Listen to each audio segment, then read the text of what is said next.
কিয়ামতের 10 নম্বর আলামত হলো মানুষের সম্পদ বেড়ে যাবে।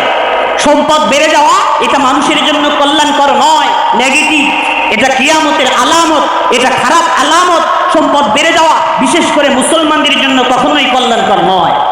তাহলে ভাবতেছেন মুসলমান এলাকায় সারা জীবন গরিব থাকবে নাকি, ফকির থাকবে নাকি? মুসলমানদের যে আসল জিনিস, আসল যেই সম্পদ, ওই সম্পদ যদি মুসলমানেরা ধরে রাখতে পারে তাহলে পৃথিবীর মধ্যে শুধু তারা বড় লোক না, পুরো পৃথিবীর মাতবার হয়ে যাবে, পুরো পৃথিবীর নেতা হয়ে যাবে। মুসলমানদের আসল সম্পদ হলো তাদের ইসলামের নিয়ম কানুন তাদের জীবনে বাস্তবায়ন করা। আল্লাহ ওয়াদা দিয়েছেন মুসলমানের যদি তাদের ধর্মকে ভালোভাবে পালন করে আমি সারা দুনিয়ার মধ্যে তাদেরকে নেতা বানিয়ে দেব। টাকা পয়সার মালিক তো থাকবেই, টাকা পয়সা হাতে থাকলেই কি সে নেতা হয়? তাদের সততা লাগে, নেতার ভালো গুণ লাগে। অনেক টাকা পয়সার মালিক আছে, মুখে কথা বলতে পারে না, লিড দেওয়ার মতো যোগ্যতা নাই।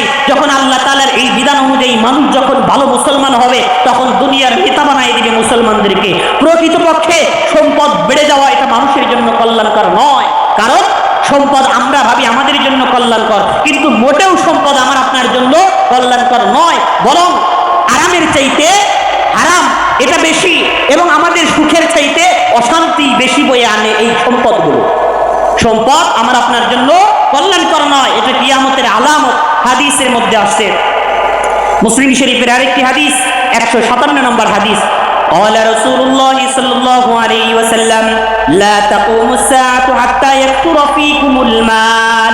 রাসূল বলেন যতক্ষণ পর্যন্ত না তোমাদের মধ্যে সম্পদ বেড়ে যাবে, সম্পদের পাহাড় হয়ে যাবে, ততক্ষণ পর্যন্ত আল্লাহ কিয়ামত দিবেন না। অর্থাৎ কিয়ামত দিবেন তখন যখন তোমরা সহায় সম্পদে অনেক বেশি এগিয়ে যাবে, যখন তোমাদের কাছে সম্পদের পাহাড় থাকবে তখন মনে করবা এটা তোমাদের জন্য কল্যাণকর নয়, বরং এই সম্পদ বেড়ে যাওয়াটাই কিয়ামত তোমাদের কাছে নিয়ে আসছে। আল্লাহ তাআলা সূরা মুমিনুনের মধ্যে বলতেছেন আয়াহসাবুনা আন্নামা নুমিদ্দুহুম বিহি মিন মালিন ওয়া বানিন নুসারিউ লাহুম ফিল খায়রাতি বাল লা ইয়াশউরুন। আল্লাহ তাআলা বলেন যে যাদেরকে আমি সম্পদ দেই, যাদেরকে আমি টাকা পয়সার মালিক বানিয়ে দেই, অথবা সমাজের মধ্যে যাদেরকে আমি জনশক্তি দেই, যাদেরকে সন্তানে অনেক শক্তি দেই, এরা মনে করে কি এদেরকে কি আমি এই সন্তানের প্রভাব আর এই সম্পদের প্রভাবে আমি কি এদেরকে কল্যাণের দিকে নিয়ে যাচ্ছি, এরা কি এটা ভাবে? বাল্লা ইয়াশউরুন। আল্লাহ বলেন তারা যদি ভাবে তাদের সন্তানগুলো, তাদের সম্পদ, এরা এই সম্পদগুলো তাদেরকে কি বলে উন্নতির শিখরে নিয়ে যাবে, তাদেরকে ভালো কাজের দিকে নিয়ে যাচ্ছে, তাদের কল্যাণের দিকে নিয়ে যাচ্ছে, আল্লাহ বলেন এটা যদি ভাবে তাহলে তারা ভুল করবে। আল্লাহ কি বলেন? সম্পদ পেয়ে কেউ যদি ভাবে আমার অনেক ভালো কিছু হচ্ছে, আমার উন্নতি হচ্ছে, আল্লাহ বলেন তোমার ধারণা ভুল, তুমি বুঝতেছো না এই সম্পদ তোমার জন্য আমার জন্য মোটেও কল্যাণকর নয়। কোরআন কারীমের মধ্যে আল্লাহ বলে দিয়েছেন সূরা তাগাবুন ইন্নামা আমওয়ালুকুম ওয়া আওলাদুকুম ফিতনাহ। আল্লাহ বলেন তোমাদের সন্তান, তোমাদের সম্পদ এগুলো তোমাদের পরীক্ষার বস্তু। পরীক্ষার বস্তু কারে বলে? ফিতনা কারে বলে? ফিতনা বলা হয় ওই জিনিসকে যেই জিনিস আমার আপনার ঈমানের জন্য খতরা, আমার আপনার ঈমানের জন্য ক্ষতিকর, ওই জিনিসকে কোরআনে কারীমের মধ্যে ফিতনা বলা হয়েছে, পরীক্ষার বস্তু বলা হয়েছে। আর আল্লাহ তাআলা কোরআনের মধ্যে সম্পদ এবং সন্তানকে পরীক্ষার বস্তু বলতেছে, মানে এগুলো মূলত অধিকাংশ ক্ষেত্রে মানুষের ঈমান নষ্ট করে। আপনি খেয়াল করেন আপনার সম্পদ আপনাকে কি ভালো কাজের দিকে উদ্বুদ্ধ করে? আপনার সম্পদ বেড়ে যাওয়া এটা কি আপনার আমলকে বাড়ায় দিচ্ছে? আপনার অনেকগুলো সন্তান, এই বেশি সন্তানের কারণে আপনি কি বুজুর্গ হয়ে গেছেন, নাকি আপনার সন্তান বেশি হওয়ার কারণে কি বলেন সন্তানের ক্ষেত্রে আপনার প্রভাব বেশি থাকার কারণে সমাজের মধ্যে আপনি জালেম হয়ে গেছেন? সম্পদ বেশি থাকার কারণে আপনার এলাকার মধ্যে আপনি জালেম হয়ে গেছেন, আপনার ক্ষমতার প্রভাব দেখায়া, আপনার সম্পদের প্রভাব দেখায়া, আপনার সন্তানদের ক্ষমতার ভাব নিয়ে সেগুলো ব্যবহার করে মানুষের উপর জুলুম করতেছেন, আপনার উপর দিয়ে আর কেউ কথা বলতে পারে না। এরকম নৃশংস আর খারাপ জালেম মাতবার দুনিয়াতে আছে না নাই? আছে। তাদের সম্পদের গরম দেখায়। তবে আবার উল্টা বুঝছেন না, বেশি সন্তান নেওয়া যাবে না, যেহেতু সন্তানগুলো আমার আপনার জন্য ক্ষতিকর। সন্তান আল্লাহ নিতে বলছেন, সম্পদ আল্লাহ কামাই করতে বলছেন হালাল ভাবে, কিন্তু আল্লাহর রাসূল বলেছেন সম্পদ বেড়ে যাওয়া কিয়ামতের আলামত। কেন? কারণ শেষ জামানায় মানুষ হালাল ভাবে ইনকাম করবে না। সম্পদ বাড়বে কিন্তু হালাল ভাবে বাড়বে না। শতকরা 5 জন 7 জন হয়তো হালাল ব্যবসা করে সম্পদ বাড়াবে, কিন্তু শতকরা 95 জন 90 জন মানুষই অন্যায় ভাবে, হারাম ভাবে, কালো টাকা উপার্জন করে 9-6 করে টাকা পয়সা উপার্জন করে বড়লোক হবে। এ কারণে রাসূল বলেছেন সম্পদ বেশি হওয়া কিয়ামতের আলামত। তাছাড়া হালালভাবে ইনকাম করলে তো ক্ষতি নাই। হালালভাবে ইনকাম করেন, সন্তানগুলোকে জন্ম দিয়েছেন, তাদেরকে আদর্শ শিক্ষা দেন, কিন্তু কিয়ামতের আগে মানুষের সন্তানদেরকে ইসলামী শিক্ষা দিতে গিয়ে অনেক বাধার বিপত্তির সম্মুখীন হবে। সম্পদগুলো ভালো কাজে খাটাইতে গিয়ে মানুষ বাধার সম্মুখীন হবে। এই কারণে রাসূল বলেছেন শেষ জামানায় সম্পদ বেশি হওয়া মানুষের জন্য কল্যাণকর নয়। তবে হ্যাঁ, আপনার সম্পদ যদি বেশি হয়ে থাকে, আপনি ভাবলেন হুজুর বলছেন সম্পদ বেশি হওয়া ভালো না, সম্পদগুলো সব ডিলেট করে দিতে হবে, সম্পদগুলো সব দূরে সরাইয়ে দিতে হবে, না, এরকম ধারণা কইরেন না। আপনি যদি হালালভাবে টাকা পয়সা ইনকাম করছেন, আপনি বড়লোক হইছেন, এই টাকা পয়সার মাধ্যমেও আপনার জন্য কল্যাণকর ব্যবস্থা করতে আপনি পারেন। পরকালের জন্য আপনার সুখকর জীবনের ব্যবস্থা আপনি দুনিয়া থেকেই করতে পারেন। আপনার সন্তান অনেক হয়েছে, এই সন্তানের মাধ্যমে আপনি মাতবারগিরি করবেন না। আপনার সম্পদ অনেক হয়েছে, এই সম্পদ ব্যবহার করে চারুস্টালে গিয়ে মানুষের সামনে হাত ঘুরায় কথা বলবেন না। আপনার সম্পদের প্রভাব খাটায়া মানুষের উপর জুলুম করবেন না। আপনার সম্পদ খাটায়া ভালো কাজ করেন। আপনার সন্তানদের মাধ্যমে আপনার প্রভাব হয়েছে, কোথাও যদি মাজলুম থাকে, আপনার সন্তানদের এই প্রভাব খাটায়া ওই মাজলুমকে আপনি সাহায্য করেন, জালেমের হাত টেনে ধরেন, তাহলে আপনার সন্তান, আপনার সম্পদ কিয়ামতের দিন আপনার জন্য কল্যাণকর হবে। আপনি একটু ভাবেন, এই শ্রেণীর মানুষ মাতবার আর অনেক সম্পদের মালিক আমাদের সমাজে খুঁজে পাবেন, যারা তাদের সন্তান এবং সম্পদকে ব্যবহার করে মানুষের উপকার করে। বরং যার যার যত বেশি হয় তার লেজ তত বড় হয়, যার টাকা পয়সা যত বেশি হয় তার ভাব তত বেশি বাড়ে, তার অন্যায়ের পরিমাণ তত বাড়ে। এ কারণে রাসূল বলেছেন এই জামানায় সম্পদ বেশি হওয়া কল্যাণকর নয়। তবে আপনি যদি আমার যতটুকু সম্পদ আছে, এখানে যারা বড় লোক আছেন, আপনি যদি চান আপনার সম্পদ কিয়ামতের দিন আমার আপনার জন্য বিপদের কারণ না হোক, আপনার সন্তানগুলো আপনার বিরুদ্ধে মামলা দায়ের না করুক, সাবধান, আপনার সন্তানদের মাধ্যমে কেউ যেন মাজলুম না হয়, আপনার সম্পদ ব্যবহার করে যেন শয়তানের কাজ সমাজের মধ্যে প্রতিষ্ঠিত না হয়, নইলে কিন্তু আপনার সম্পদ, আপনার সন্তান কিয়ামতের দিনে আপনার জন্য জাহান্নামের কারণ হবে। আল্লাহ তাআলা কুরআনে কারীমের সূরা কসাসের মধ্যে আল্লাহ বলেন, ওয়াবতাগি ফীমা আতাকাল্লাহুদ দারুল আখিরাতা ওয়ালা তানসা নাসীবাকা মিনাদ দুনিয়া ওয়াহসিন কামা আহসানাল্লাহু ইলাইকা ওয়ালা তাবগিল ফাসাদা ফিল আরদ। এই আয়াতের মধ্যে আল্লাহ তাআলা ধনীদেরকে ডাক দিয়ে বলতেছেন, বড় লোকদেরকে ডাক দিয়ে বলতেছেন, হে ধনীরা তোমরা শোনো, যারা দুনিয়ার মধ্যে সম্পদের মালিক হইছো, এই সম্পদ কিন্তু আল্লাহ শুধুমাত্র তোমাকে দুনিয়ায় বাহাদুরি করার জন্য দেয় নাই। এই সম্পদ দুনিয়াতে তুমি খাইবা ফুর্তি করবা এই জন্য কিন্তু আল্লাহ তোমার সম্পদ দেয় নাই। তোমাকে আল্লাহ সম্পদ দিয়েছেন এই সম্পদের মাধ্যমেই যেন দুনিয়া থেকে তুমি জান্নাত কিনে এরপরে পরপারে পাড়ি দিতে পারো। এই সম্পদ যদি তুমি মনে করো দুনিয়াতে আরাম আয়েশ করবা, তাহলে ভুল। আল্লাহ বলছেন, ওয়াবতাগি ফীমা আতাকাল্লাহুদ দারুল আখিরাতা, তোমাকে আল্লাহ তাআলা যেই সম্পদ দিয়েছেন, দুনিয়াতে তোমাকে যেই শক্তি দিয়েছেন, এই শক্তির মাধ্যমে এই সম্পদ ব্যবহার করে আখিরাতের ঘর তৈরি করে নিয়ে যাও। ওয়ালা তানসা নাসীবাকা মিনাদ দুনিয়া, আর দুনিয়াতে তোমাকে যে আল্লাহ কোটিপতি বানাইছেন, তোমাকে যে সম্পদের মালিক বানাইছেন, এই সম্পদের মধ্য থেকে তোমার একটি অংশ আছে, তোমার দুই চোখ বন্ধ হওয়ার আগেই তোমার সম্পদের অংশ তুমি ভালোভাবে বুঝে নাও। তোমার সম্পদের তোমার নিজের যেই অংশ, এই অংশ তুমি মৃত্যুর আগেই, তোমার চোখ বন্ধ হয়ে যাওয়ার আগেই তোমার অংশ ভালোভাবে বুঝে নাও। এখন ভাববেন, হুজুর আমি যদি 2 কোটি টাকার মালিক থাকি, এই পুরো সম্পদই তো আমার অংশ আবার কি জিনিস? না, আপনি টাকা পয়সার মালিক হইছেন, শুরুতেই বলেছি আপনি টাকা পয়সার মালিক না, প্রকৃত মালিক হলেন আল্লাহ। এগুলো আপনার হাতে দিয়েছেন আল্লাহ আমানত, এগুলোর প্রকৃত মালিক আপনি নন, এগুলো দখলে আপনার। এই দখলে আপনার আছে, এই দখলে এই সম্পদ থেকে আপনার নিজের নামে রেজিস্ট্রেশন করে নেওয়ার সিস্টেম হলো, আপনার এই সম্পদ দুনিয়ার ক্ষেত্রে যত ভালো কাজে লাগাবেন ওই সম্পদের প্রকৃতপক্ষে আসল মালিক আপনি হয়ে যাবেন। সুবহানাল্লাহ। সম্পদ আপনি 2 কোটি টাকার মালিক, এই টাকার মালিক প্রকৃতপক্ষে আপনি নন, আপনার পরিভাষায় আপনি মালিক হয়েছেন, কিন্তু আল্লাহ বলতেছেন এগুলো তোমার কাছে আমানত, এগুলোর মালিক প্রকৃতপক্ষে আল্লাহ।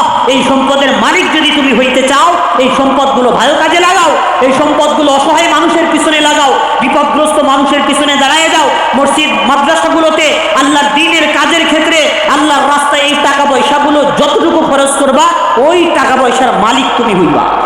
এরপর আল্লাহ বলেন, ওয়াহসিন কামা আহসানাল্লাহু ইলাইকা। আল্লাহ বলেন, আল্লাহ তোমাকে সম্পদ দিয়ে যেই অনুগ্রহ তোমাকে করেছেন, এই সম্পদ ব্যবহার করে মানুষের উপর তুমি অনুগ্রহ করো। এই সম্পদ ব্যবহার করে অসহায় মানুষের সাহায্য করো। তুমিও মানুষের উপর দয়া করো, তুমিও অসহায় মানুষদের পাশে দাঁড়িয়ে তাদের উপর অনুগ্রহ করো। এরপর আল্লাহ বলেন, ওয়ালা তাবগিল ফাসাদা ফিল আরদ। সাবধান সাবধান, সম্পদ ব্যবহার করে দুনিয়ার মধ্যে সমাজের মধ্যে অন্যায় অশ্লীল কাজকর্ম করে বেড়াইও না। সম্পদ ব্যবহার করে আরেকজনের উপর জুলুম করো না। তোমার টাকা পয়সা আছে, তোমার সন্তান আরেকজনের অন্যায় করেছে, তুমি আরেকজনের অন্যায় করেছো, আরেকজনের উপর জুলুম করেছো, ওই বিচারা থানায় মামলা দিছে, তুমি তোমার সম্পদ 1 লাখ টাকা ওসি সাহেবরে দিয়ে ওই মামলা ডিসমিস করে দিলা।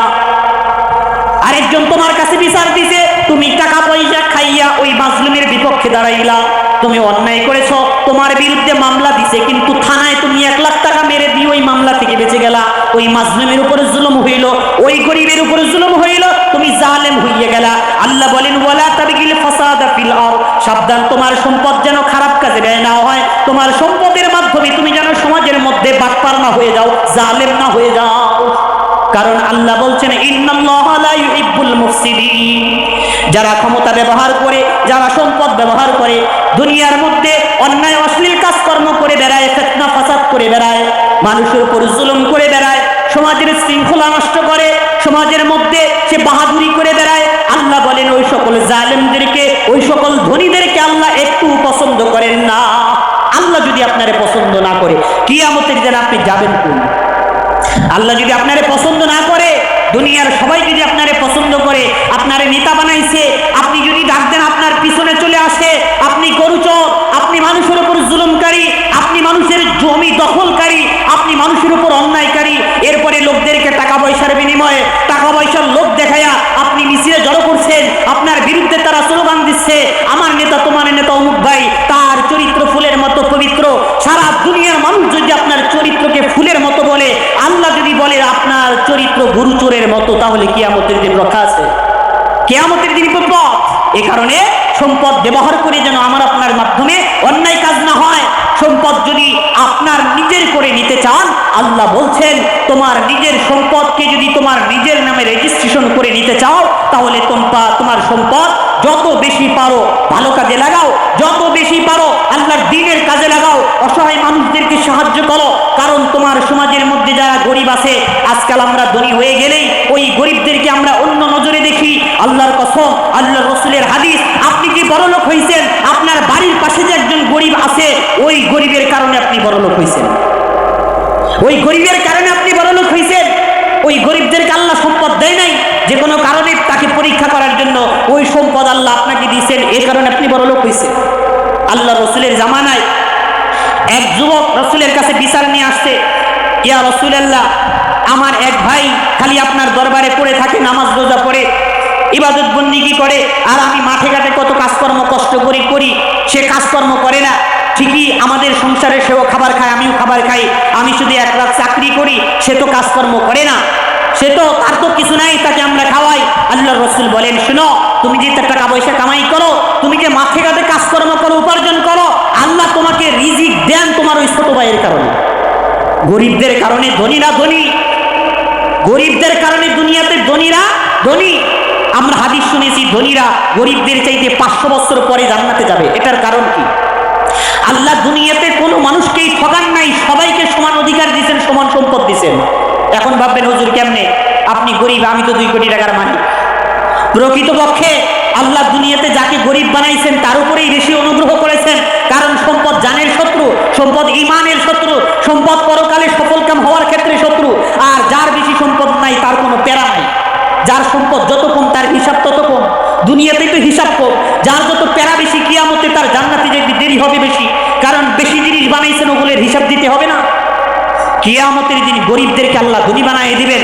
আপনি যদি 2টি এভারেজে পরীক্ষা করেন যে দুনিয়াতে ধনী হওয়া লাভজনক নাকি গরিব হওয়া লাভজনক, কোরআন হাদিসের দৃষ্টিতে আপনি বিবেচনা করে এটাই পাবেন যে দুনিয়াতে গরিব হওয়াই লাভ, ধনী হওয়াই বিপদ। কারণ অধিকাংশ ধনীরাই জাহান্নামে যাবে। দুনিয়াতে সৎভাবে যারা চলেছে, 1 টাকাও হারাম ইনকাম করে নাই, তার 1 টাকাও হারাম কাজে লাগায় নাই, এই বিচারা যদিও জান্নাতে যায়, একটা অন্যায় নাই কিন্তু সম্পদের মালিক, তারপরে 500 বছর পরে জান্নাতে যাবে। আরেকজন গরিব, সে টাকা পয়সার মালিক না কিন্তু অন্যায় কাজকর্ম করে নাই, এই বিচারা 500 বছর আগে জান্নাতে যাবে।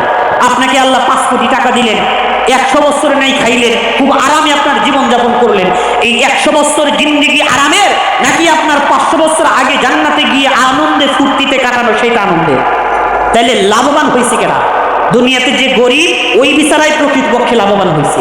এই দিক দিয়ে যাকে আল্লাহ ধনী বানাইছেন তাকেও সমান দিছেন, যাকে আল্লাহ গরিব বানাইছেন তাকেও সমান দিছেন, কাউকে আল্লাহ ঠকান নাই। তাহলে আমি আপনি যদি ধনী হয়ে থাকি, আমার আপনার পরিত্রাণের উপায় কি? আমার সম্পদ যেন খারাপ কাজে ব্যয় না হয়, আমার সম্পদ দিয়ে যেন আমার সন্তানেরা ডিজে পার্টির আয়োজন করতে না পারে, আমার আপনার সম্পদ যেন গান বাজনার কনসার্টের মধ্যে ডোনেশন না হয়, আমার আপনার সম্পদের যেন নায়ক নায়িকা গায়ক গায়িকাদেরকে ভাড়া করে এনে সমাজের যুবকদেরকে নষ্ট করতে না পারি, আমার সম্পদ যেন ওই পথে ব্যয় না হয়। আমার সম্পদ ব্যয় হবে কোরআন হাদিসের মাহফিলে, আমার সম্পদ ব্যয় হবে জনকল্যাণমূলক কাজে, আমার সম্পদ ব্যয় হবে রাস্তাঘাট ভালো না, আমার টাকা পয়সা আছে সরকার না দিলে নাই, আমি টাকা পয়সা ব্যবহার করে রাস্তা ঠিক করে দিই, এই কাজে ব্যবহার করেন, তাহলে আপনার সম্পদ দামি হবে।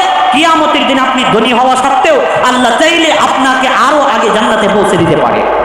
তাহলে যারা আমরা ধনী আছি, আমার সম্পদগুলোকে আমি ভালো কাজে ব্যবহার করতে পারবো কিনা ইনশাআল্লাহ? নাকি সমাজের মধ্যে গান বাজনা আয়োজন হলে সবার সামনে থাকবো, টাকা পয়সার মালিক আসছে, যুবকরা আসছে, চাচা আপনি তো টাকা পয়সার মালিক মাতবার হয়েছেন, আমরা একটু গান বাজনার আয়োজন করব, আনন্দ ফুর্তি করব, টাকা পয়সা যে কিছু লাগে, নেতা যদি হন পকেটের তল পকেট থেকে একটা বান্ডিল মেরে দিবেন, সাবধান, এই 1 টাকার হিসাব আপনি কিয়ামতের দিন দিতে পারবেন না। আপনার টাকা পয়সা নিয়ে তারা যে অন্যায় করতেছে, পুরো অন্যায়ের দায়ভার আপনার কাঁধে এসে পড়বে, সব পাপ কাজের কর্ম আপনার মাথায় এসে পড়বে। আর আপনি ভালো কাজ করেন, আপনার মাধ্যমে একটা ভালো কাজ সংগঠিত হয়ে গেছে, সমাজের কোনো বিধবার বিয়ে হয়ে গেছে, আপনার সম্পদের মাধ্যমে একজন এতিম প্রতিষ্ঠা হয়েছে, আপনি ওই এতিম, ওই গরিব মানুষ, ওই আয়োজনের মাধ্যমে যত নেক কাজ হবে, যত মানুষ সৎ পথে আসবে, প্রত্যেকের সওয়াবের অংশ আপনি পাইতে থাকবেন কিয়ামতের দিন।